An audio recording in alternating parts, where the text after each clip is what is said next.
तो चलिए शुरू करते हैं summary of the automatic Millionaire, जिसे लिखा है डेविड बाक ने। और इस समरी की अगर बात की जाए तो हर कोई मिलेनियर बन सकता है, यकीन मानिए, क्योंकि ये सच है। ये समरी आपको सिखाएगी कि कैसे $5 जैसा छोटा अमाउंट भी आपकी जिंदगी को बदल सकता है। सबसे पहले आपको हम लाटे फैक्टर के बारे में बताएंगे। दूसरा, आपको ये सिखाया जाएगा कि हमें दूसरों से पहले खुद को पे करना है। तीसरा, आपको इसे ऑटोमेटिक कैसे बनाना है वो सिखाया जाएगा। और अगर आप इस समरी में दिए गए प्रिंसिपल्स को फॉलो करते हैं तो आप और आपकी फैमिली एक बेहतर फ्यूचर का सपना देख सकते हैं, जो जल्द ही हकीकत में बदल जाएगा। तो आइए फिर हम शुरू करते हैं इस जर्नी को, जहां पर सबसे पहले हम बात करेंगे मीटिंग द ऑटोमेटिक मिलेनियर। मतलब ये कि इस बुक के ऑथर डेविड बाक अपने मिड-20 में थे जब वो पहली बार अपने ऑटोमेटिक मिलेनियर से मिले। ये तब की बात है जब डेविड एक लोकल अडल्ट एजुकेशन प्रोग्राम में इन्वेस्टमेंट की क्लास ले रहे थे। 52 साल के यानी कि 52 के जिम मैकइंटायर एक यूटिलिटी कंपनी में मिडिल मैनेजर थे। वो डेविड की क्लास में एक स्टूडेंट थे। एक दिन जिम ने डेविड से पूछा कि क्या वो उनकी वाइफ के साथ एक मीटिंग फिक्स कर सकते हैं ताकि वो उनसे उनके फाइनेंशियल सिचुएशन के बारे में कुछ डिस्कस कर सके। जिम अगले महीने रिटायर होने की सोच रहे थे। एक ही कंपनी में काम करते हुए उन्हें 30 साल हो चुके थे और उनकी एनुअल इनकम थी $40,000। डेविड को कभी ऐसा नहीं लगा कि जिम अमीर होंगे, लेकिन फिर उन्हें अपनी दादी से सुनी हुई वो कहावत याद आई, नेवर जज a book by its cover, यानी कि किसी भी किताब को उसके कवर से जज ना करे। तो कुछ दिनों के बाद जिम और उनकी वाइफ सू डेविड के ऑफिस उनसे मिलने पहुंच गए। दोनों एवरेज हार्डवर्किंग अमेरिकन लगते थे। जिम ने एक शॉर्ट स्लीव पोलो शर्ट पहनी थी, जबकि उनकी वाइफ ने बाल में ब्लॉन्ड रंग से कलर किया था। वो एक ब्यूटिशियन थी और जिम से 2 साल छोटी थी। उन्हें देखकर डेविड को ऐसा लगा जैसे वो दोनों हाई स्कूल के समय की स्वीट हार्ट है। दोनों टीनेजर्स की तरह एक दूसरे का हाथ पकड़े हुए थे और काफी खुश और एक्साइटेड लग रहे थे। इससे पहले कि डेविड कुछ कहते, जिम उन्हें अपने प्लान के बारे में बताने लगी कि वो रिटायरमेंट के बाद क्या क्या करने वाले हैं। अब क्योंकि वो कम उम्र में रिटायर हो रहे थे तो डेविड जानना चाहते थे कि जिम ने क्या सोचकर ये फैसला लिया है। डेविड बोले कि गाइस, इतना आगे तक जाने की जरूरत नहीं है। ज्यादातर लोग जिनसे मैं मिला हूँ वो अपने अर्ली 50s में भी रिटायर होने की नहीं सोच पाते। डेविड की बात सुनकर जिम और सू ने एक दूसरे की तरफ देखा। जिम ने कहा, तो आपको नहीं लगता कि हम लोग अमीर हैं? यही तो मैं जानना चाहता हूँ कि आप खुद को अमीर कैसे बोल सकते हो? डेविड ने जवाब दिया।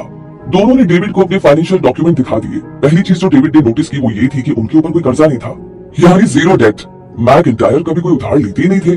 दोनों के 2 बच्चे थे जो कॉलेज की पढ़ाई पूरी कर चुके थे। उनके अपने भी 2 घर थे।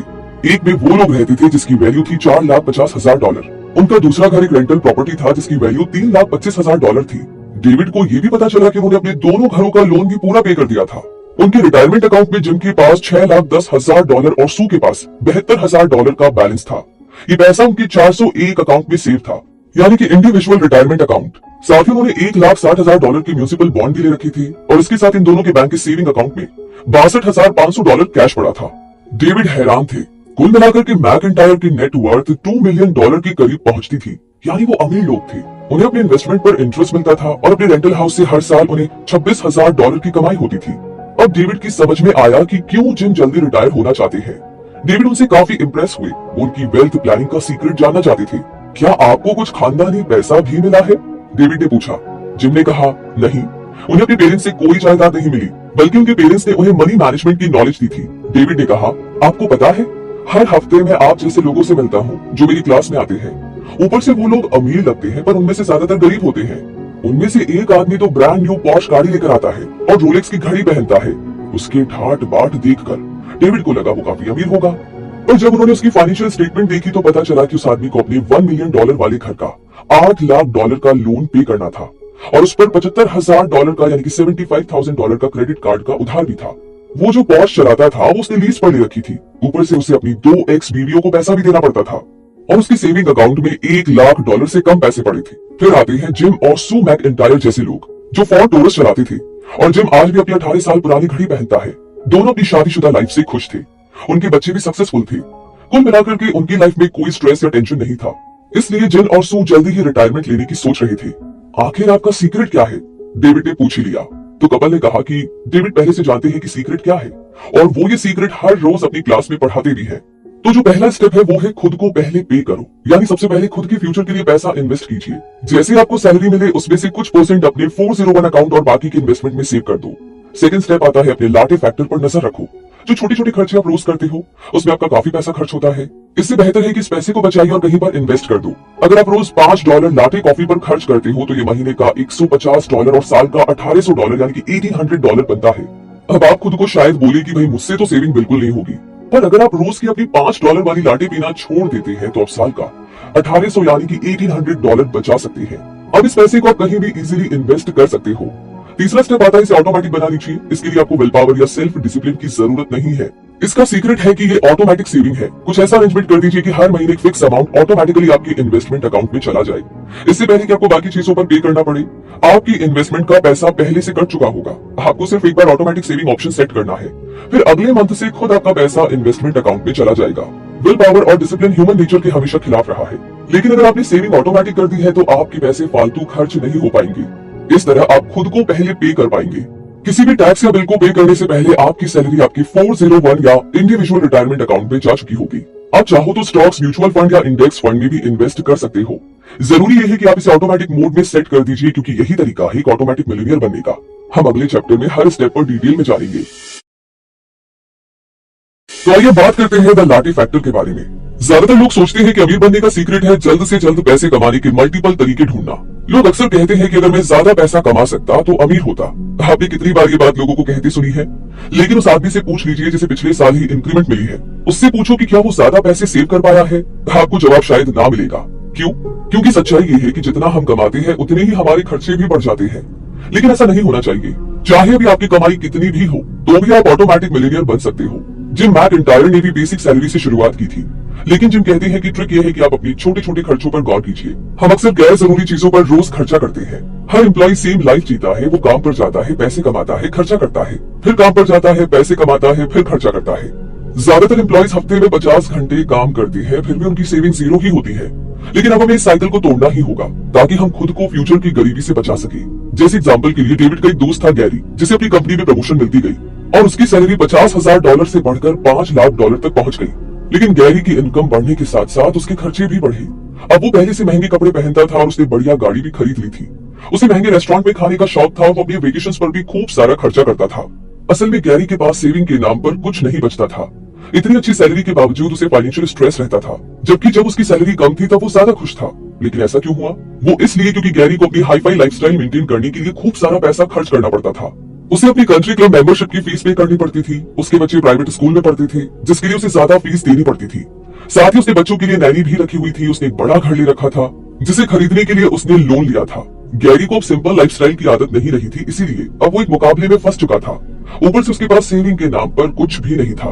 अब चलिए डिस्कस कर लेते हैं कि डेविड ने लाटे फैक्टर कैसे क्रिएट किया। एक बार उनके पास इन्वेस्टमेंट कोर्स में एक स्टूडेंट आई। उस लड़की का नाम था किम। उसने क्लास में हाथ उठाकर सवाल पूछा था, डेविड आपके आइडिया थ्योरी में तो अच्छे हैं, पर इन्हें प्रैक्टिकल लाइफ में अप्लाई नहीं किया जा सकता। क्या मतलब है? तुम ये कैसे बोल सकती हो? डेविड ने पूछा। मैं एक एम्प्लॉय हूँ और हर महीने की सैलरी पर गुजारा करती हूँ, बल्कि मेरे खर्चे बड़ी मुश्किल से पूरे हो पाते हैं। तो भला मैं रोज के $5 कैसे सेव कर सकती हूँ? ये तो पॉसिबल ही नहीं है। क्लास में हर कोई किम की बात से सहमत था, तो डेविड ने समझाने के लिए सबको एक डेमो दिया। उन्होंने चौक उठाया और ब्लैक बोर्ड के पास गए। डेविड ने किम की तरफ देखते हुए कहा, ओके किम, प्लीज अब तुम हमें अपने रोज के खर्चे के बारे में बताना शुरू करो। किम ने कहा कि रोज ऑफिस जाते हुए वो एक डबल नॉन फैट लाटे खरीदती है, क्योंकि इसके बिना उसका दिन शुरू नहीं होता। लाटे उसे $3.50 की पड़ती है। किम कॉफी के साथ एक नॉन फैट मफिन भी खरीदती है, जो $1.50 का पड़ता है। यानी रोज का टोटल खर्चा हुआ $5। फिर 10 बजे जब किम और उसकी कलीग का ब्रेक होता है तो दोनों जूस स्टॉल पर जाते हैं। किम अपना फेवरेट जूस लेती है, जिसका प्राइस है $3.95। साथ ही वो जूस बूस्ट के लिए भी बोलती है। जिंको बिलोबा की डोज जो जूस वाला उसके जूस में ऐड कर देता है, उसे पड़ता है 50 सेंट्स का। फिर किम एक पावर बार भी लेती है, जो पड़ता है $8.75 का। किम बताती जा रही थी और डेविड सब कुछ ब्लैक बोर्ड पर लिखते जा रहे थे। तो किम रोज का टोटल $11.20 खर्च करती थी, और वो भी लंच टाइम से पहले।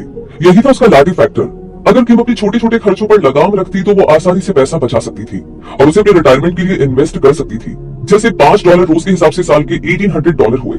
एवरेज तौर पर स्टॉक मार्केट साल का 10% रिटर्न देता है, यानी कि अगर ये पैसा बचाए तो 65 की होने पर उसके अकाउंट में करीब $1.2 मिलियन पैसा सेव होगा। और अगर उसकी कंपनी उसके कंट्रीब्यूशन के बराबर 50% भी देती है तो किम साल में $3000 तक सेविंग कर सकती है। अगर हर साल किम ऑटोमेटिक कंट्रीब्यूशन करे और इसकी कंपाउंडिंग साल में 10% मिले तो किम की 65 की होने पर उसके अकाउंट में $17,42,467 होंगे। किम समझ चुकी थी कि उसकी लाटे की हैबिट उसे करीब $20 लाख की पड़ रही है। कंपाउंडिंग का कॉन्सेप्ट बड़ा पावरफुल है। आइंस्टाइन ने कहा था कि कंपाउंडिंग दुनिया का 8वां अजूबा है। अगर आप अपनी एनुअल सैलरी का 10% भी सेव कर पाए और इस पैसे को अगले 4 या 5 साल के लिए इन्वेस्ट करते रहे, तो इसमें कोई शक नहीं कि आप फ्यूचर में एक मिलियनियर होंगे। ये कोई इम्पॉसिबल चीज नहीं है। आप रोज के $5 से शुरुआत कर सकते हैं और ये आपका लाटे फैक्टर है। मान लो कि आप कॉफी नहीं पीते तो आप cigarette, candy, soft drinks, fast food या पिज्जा या किसी भी चीज पर खर्च करते हो। वो पैसा आप बचा सकते हो और उसे इन्वेस्ट कर सकते हो। तो फिर आप ही अपनी कोई ऐसी छोटी सी हैबिट के बारे में सोचिए जिस पर आप रोज खर्च करते हो। यही आपका लाटे फैक्टर है और यही हैबिट आपको छोड़नी है। तो लाटे फैक्टर को समझने के बाद अब हम बात करते हैं लर्न टू पे योरसेल्फ फर्स्ट। अब ये कैसे करना है, आइए जानते हैं। द लाटे फैक्टर आपको यह आइडिया देगा कि आप आज से ही अपनी वेल्थ बिल्ड करने की शुरुआत कर सकते हैं। आपने इतना तो कमा ही लिया है कि सेविंग और इन्वेस्टमेंट कर सको, और आपको ये भी मालूम है कि हमें अमीर बनने के लिए क्या करना है। अगली गलत फहमी जिसके बारे में हम बात करेंगे वो है बजट बनाना, यानी कि बजटिंग। बहुत से लोग ये सोचते हैं कि बजट बनाना इफेक्टिव होता है, लेकिन क्या आपको आज तक कोई ऐसा आदमी मिला है जो बजट बनाकर सक्सेसफुल और खुश हुआ हो? तो बात ऐसी है कि बजटिंग क्यों काम नहीं करती, इसके पीछे एक सिंपल सा रीजन है, और वो ये है कि बजटिंग कोई मजाक नहीं है। बजट बनाने का मतलब है फ्यूचर के लिए पैसे बनाने के चक्कर में मन मारकर जीना, और डाइटिंग की तरह ही बजटिंग में भी कुछ कमियां हैं। अक्सर जो लोग बजट से जीते हैं वो एक तरह से मन को मारकर जीते हैं, और फिर एक दिन इस तरह निराश हो जाते हैं या टूट जाते हैं कि दुनिया भर की शॉपिंग करके ही इन्हें चैन मिलता है। इसीलिए डेविड हमें एक मेथड यहाँ पर बताते हैं, और वो है पहले खुद को पे करो। ये बहुत ही बेसिक और सिंपल है। अक्सर लोग सैलरी मिलते ही सबको पेमेंट करना शुरू कर देते हैं, जैसे किराया देना, गवर्नमेंट टैक्स पे करना, क्रेडिट कार्ड और टेलीफोन का बिल वगैरह वगैरह। वो अपना पैसा बजट करते हैं ताकि सबको पेमेंट कर सके, फिर जो थोड़ा बहुत बचता है उसे वो सेविंग के लिए रख देते हैं। दरअसल ये अप्रोच बहुत ही पुरानी और घिसी पिटी है। सबको पेमेंट करने के बाद अक्सर हमारे पास सेविंग के नाम पर कुछ भी नहीं बचता है। अमेरिका में हर $1 जो कमाया जाता है उसमें से 27 cent automatically federal income withholding tax में जमा हो जाता है। फिर स्टेट के हिसाब से हर अमेरिकन स्टेट इनकम टैक्स के लिए 5 सेंट और पे करते हैं। उसके बाद आता है सोशल सिक्योरिटी टैक्स और मेडिकेयर। इस तरह आपके हर $1 में से 40 सेंट सीधा गवर्नमेंट के पास चला जाता है, यानी आपकी सैलरी का सिर्फ 70% हिस्सा आपके पास रहता है। इसलिए कभी भी पहले टैक्स मत जमा करो, पहले खुद को पे करो। अब यहाँ पर खुद को पहले पे करने का मतलब है पहले अपने लिए पैसा सेव करना, फिर दूसरों को दे देना। ये पैसा जो आप आज सेव और इन्वेस्ट कर रहे हो कल आपके फ्यूचर में काम आएगा। आप एक pre tax retirement account create कर सकते हो, जैसे 401k और IRA या इंडिविजुअल रिटायरमेंट अकाउंट। इसे ऐसे अरेंज करो कि कोई भी टैक्स कटने से पहले आपके रिटायरमेंट का पैसा अकाउंट में सेव हो जाए। आप किस लिए काम करते हो, अपने लिए या अपनी फैमिली के लिए, या फिर क्रेडिट कार्ड कंपनी के लिए, या बैंक और टेलीफोन कंपनी को पे करने के लिए? आपकी सैलरी से कितना टैक्स कटता है, आप कितना बिल भरते हो, टोटल कितनी सेविंग कर पाते हो? आपको शायद एहसास होगा कि आपका ज्यादा टाइम और एनर्जी सिर्फ और सिर्फ खर्चे पे करने में चले जाते हैं। आप जो कुछ भी कमाते हो उसका ज्यादातर हिस्सा आपकी फैमिली, आपके रिटायरमेंट प्लान या अच्छे फ्यूचर के लिए सेव नहीं होता, बल्कि बिल्स भरने में चला जाता है। इसलिए आज से पहले खुद को पे करना शुरू कर दीजिए। एक प्रीटेक्स रिटायरमेंट अकाउंट खोल लीजिए, उसमें अपनी इनकम का 10% हर महीने सेव करो, और अपना मंथली या ईयरली कंट्रीब्यूशन ऑटोमेटिक कर दो। उसे एक बार सेट करके छोड़ दीजिए, फिर ये खुद ब खुद सेविंग करता रहेगा। हर महीने आपकी इनकम से 10% आपके रिटायरमेंट अकाउंट में चले जाएंगे। मान लो आपकी एनुअल इनकम $50,000 यानी एक महीने में $4,200 है। इसका मतलब है कि आपको दिन के $140 सेव करने चाहिए। अगर आप 35 सालों तक रिटायरमेंट अकाउंट में इन्वेस्ट करते रहे तो आपको 10% का एनुअल रिटर्न मिलेगा। आप जानती हैं ये रकम कितनी बनती है? जी हाँ, आपके पास $16,78,293 यानी कि 1 मिलियन से भी ज्यादा पैसा होगा। है ना कमाल की बात? तो अपने ऊपर पे करके देखिए। और इतना काम कर लेने के बाद अब बारी आती है नाउ मेक इट ऑटोमेटिक। अब ये कैसे करना है, चलिए इसे भी समझते हैं। आपको ना यहाँ पर अलग से बजट बनाने की जरूरत नहीं है, आपको डिसिप्लिन फॉलो करने की भी जरूरत नहीं है। सेविंग को ऑटोमेटिक बना लीजिए ताकि वो सीधा आपके इन्वेस्टमेंट अकाउंट में चला जाए। बस आपको एक बार उसे सेट करना होगा, उसके बाद हर महीने आपके रिटायरमेंट अकाउंट या इंडेक्स फंड में हर महीने पैसा जमा होता रहेगा। क्योंकि जिम और सू मैकिंटायर ने 30 सालों तक यही किया। उन्होंने पे योरसेल्फ फर्स्ट सिस्टम बनाया जो ऑटोमेटिकली इनकी इनकम का 15% इन्वेस्ट कर देता था। असल में उन्होंने शुरुआत 4% सेविंग से की थी, पर धीरे धीरे ये रकम बढ़कर पहले 5%, फिर 7%, 10% और फिर 15% तक हो गई। इन दोनों को हर महीने कोई चेक नहीं देना पड़ता था और ना ही उन्हें टाइम, डिसिप्लिन या बजटिंग की जरूरत पड़ी, क्योंकि उनका ऑटोमेटिक सिस्टम खुद काम कर रहा था और उनका पैसा सही जगह इन्वेस्ट होता रहा। खुद डेविड ने कम अकाउंट से सेविंग शुरू की थी। वो जब 25 साल के थे तो उन्होंने अपनी सैलरी से 1% सेव करना शुरू किया था, और 3 महीने के बाद इस पैसे को उन्होंने 3% कर दिया। फिर जब वो मैकिंटायर से मिले तब जाकर डेविड को एहसास हुआ और वो खुद से बोले, बस बहुत हो चुका, मैं जवानी के दिनों से ही सेविंग शुरू कर दूंगा ताकि बुढ़ापे तक अमीर हो जाऊं। फिर उन्होंने अपनी सेविंग इन्वेस्टमेंट 10% बढ़ाई, फिर उसे 15% किया और फिर 20%।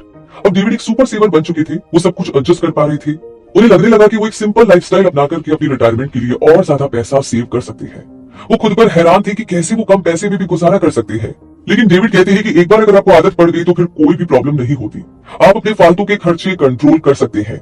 सेविंग को ऑटोमेटिक बनाने का की आइडिया ये है कि जो आपके पास है ही नहीं उसे आप खर्च नहीं कर सकते।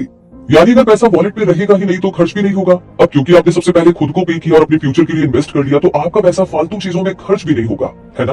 तो अगर आप स्ट्रेस फ्री रिटायरमेंट के सपने देख रहे हैं तो अपनी कंपनी, गवर्नमेंट या फैमिली पर डिपेंडेंट ना रहे, क्योंकि ये जिम्मेदारी सिर्फ आप ही के ऊपर है। सिर्फ आप ही अपना फ्यूचर सिक्योर कर सकते हो। तो आइए जानते हैं हम कि कैसे अपने पर्सनल रिटायरमेंट अकाउंट को फंड करें और उसे ऑटोमेटिक कैसे बनाएं। अगर आपका कोई रिटायरमेंट अकाउंट खुला है तो उसे यूज करना शुरू कर दो। अमेरिका में सबसे कॉमन रिटायरमेंट अकाउंट को 401k कहा जाता है। ये वो अकाउंट है जिसमें आपकी कंपनी हर महीने अपनी तरफ से कुछ पैसा कंट्रीब्यूट करती है और आपके इन्वेस्टमेंट पर आपको साल का 10% रिटर्न मिलता है।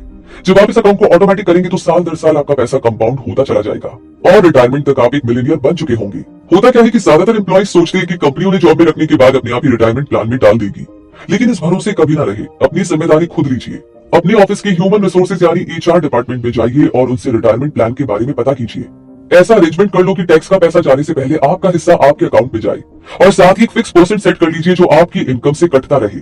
अगर आपकी कंपनी कोई रिटायरमेंट प्लान या 401 के ऑफर नहीं करती तो आप एक इंडिविजुअल रिटायरमेंट अकाउंट या IRA क्रिएट कर सकते हो। इसके लिए आप किसी भी बैंक में अप्लाई कर सकते हो या किसी ब्रोकेज फॉर्म में जाकर पता कर सकते हो या फिर ऑनलाइन भी फॉर्म सबमिट कर सकते हो। अपने इंडिविजुअल रिटायरमेंट अकाउंट में ऑटोमेटिक इन्वेस्टमेंट पे करने के 3 तरीके हैं। पहला है पेरोल डिडक्शन के जरिए। यहाँ पर आपकी कंपनी आपकी सैलरी का कुछ परसेंट हिस्सा काटकर आपके इंडिविजुअल रिटायरमेंट अकाउंट में डाल देगी। दूसरा तरीका है आपकी चेकिंग अकाउंट से डिडक्शन। आपकी कंपनी यहाँ पर पैसा आपकी चेकिंग अकाउंट में जमा करा देगी, फिर आपका बैंक या ब्रोकर वो पैसा आपके रिटायरमेंट अकाउंट में ट्रांसफर कर सकता है। अब आता है तीसरा तरीका जो है ऑनलाइन बैंकिंग। इसमें आप मंथली बिल पेमेंट की तरह ही मंथली कंट्रीब्यूशन सेट कर सकते हो। आपका बैंक आपके इस पैसे को रिटायरमेंट अकाउंट में डाल देगा। अब जितना ज्यादा परसेंट आपके रिटायरमेंट अकाउंट में जाए उतना अच्छा होगा। खुद को चैलेंज कीजिए और कोशिश कीजिए कि ज्यादा से ज्यादा चीजों में आप कटौती कर पाए। अगर आप 10%, 12% या 15% तक भी सेव कर पाए तो सोचिए आपका रिटायरमेंट कितना खुशहाल होगा। तो जो ये कंपाउंड इंटरेस्ट है ये बड़ी ही कमाल की चीज होती है, ये हमेशा याद रखिएगा। इसलिए अभी से सेव करना शुरू कर दो, क्योंकि जितनी जल्दी शुरू करोगे इंटरेस्ट उतना ही ज्यादा बढ़ता जाएगा। उन लोगों जैसे ना बने जो कहते हैं कि मैं अपनी इनकम से 5% सेव नहीं कर सकता या मेरी कंपनी इतना कंट्रीब्यूट ही नहीं करती तो फिर मेरे सेव करने से क्या होगा, या स्टॉक में इन्वेस्ट करना तो बहुत ही बड़ी बेवकूफी है, या अगले महीने से सेविंग शुरू करूंगा। अगर आपके भी कुछ ऐसे बहाने हैं ना तो यकीन मानिए आप कभी ऑटोमेटिक मिलियनियर नहीं बन पाएंगे। तो इसके बजाय खुद को बोलिए चाहे कुछ भी हो जाए पहले मैं खुद को पे करूंगा, मैं अपनी इनकम का 10% सेव करूंगा और फिर इस अमाउंट को जितना हो सके बढ़ाते जाऊंगा। तो कल के लिए सेव करने का सबसे अच्छा वक्त होता है इसकी शुरुआत आज और अभी से कर देना।